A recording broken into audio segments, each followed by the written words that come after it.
ನಮಸ್ಕಾರ, ನ್ಯೂಸ್ 26ಗೆ ಸ್ವಾಗತ.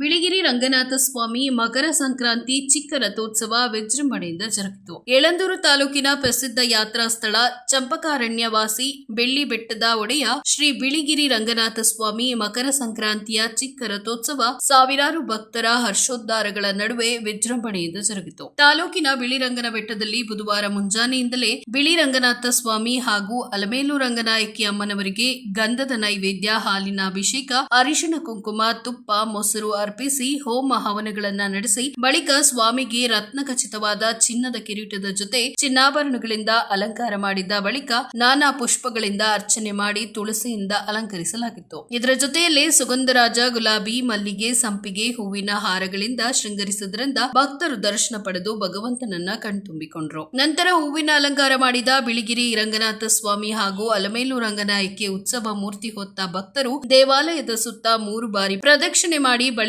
ಉತ್ಸವ ಮೂರ್ತಿಯನ್ನ ರಥೋತ್ಸವಕ್ಕೆ ಕೂರಿಸಿದ್ರು. ಕಲ್ಯಾಣೋತ್ಸವ ನೆರವೇರಿಸಿದ ನಂತರ ಮುಯಿ ಸಮರ್ಪಣೆಯನ್ನ ಮಾಡಿದ್ರು. ನಂತರ ಬೆಳಿಗ್ಗೆ 10:30ರಿಂದ 10:55 ಒಳಗೆ ಸಲ್ಲುವ ಶುಭ ಮುಹೂರ್ತದಲ್ಲಿ ಪೂಜೆಯನ್ನ ಸಲ್ಲಿಸುತ್ತಿದ್ದಂತೆ ಆಕಾಶದಲ್ಲಿ ಗರುಡ ಪಕ್ಷಿ ರಥೋತ್ಸವ ಹಾಗೂ ದೇವಾಲಯದ ಸುತ್ತ ಪ್ರದಕ್ಷಿಣೆ ಹಾಕುತ್ತಿದ್ದಂತೆ ಭಕ್ತರು ಗೋವಿಂದ, ನಾರಾಯಣ, ಅಖಿಲಾಂಡ ಕೋಟಿ ಬ್ರಹ್ಮಾಂಡ ನಾಯಕ, ಶ್ರೀನಿವಾಸ, ವೈಕುಂಠವಾಸ ಎಂದೆಲ್ಲ ಕೂಗಿ ತೇರು ಎಳೆದು ಭಕ್ತಿಯಲ್ಲಿ ಮಿಂದು ಹೋಗಿದ್ರು. ಇತ್ತ ನವದಂಪತಿಗಳು ಇಷ್ಟಾರ್ಥ ಸಿದ್ಧಿಗಾಗಿ ಹಣ್ಣು ಜವನವನ್ನ ತೇರಿಗೆ ಎಸೆದು ಪುನೀತರಾಗ್ತಾರೆ. ಇನ್ನು ರೈತರು ತಾವು ವರ್ಷ ಪೂರ್ತಿ ಬೆಳೆದು ಉತ್ತಮ ಇಳುವರಿ ಬಂದ ಫಸಲು ರಾಗಿ, ಭತ್ತ, ಜೋಳ, ಕಬ್ಬು, ಅವರೆ, ಅಲಸಂದೆ, ಹುರುಳಿ, ಹಸಿರು ಧಾನ್ಯಗಳನ್ನ ರಥಕ್ಕೇರಿಸಿ ತಮ್ಮ ಹರಕೆಗಳನ್ನ ತೀರಿಸುತ್ತಾರೆ. ವರದಿ S Puttaswamy, Honnur, news 26 Kannada, Chamarajanagar.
Latest updates. ಇನ್ನಷ್ಟು ಸುದ್ದಿಗಾಗಿ ನೋಡ್ತಾ ಇರಿ ನ್ಯೂಸ್ 26 ಕನ್ನಡ.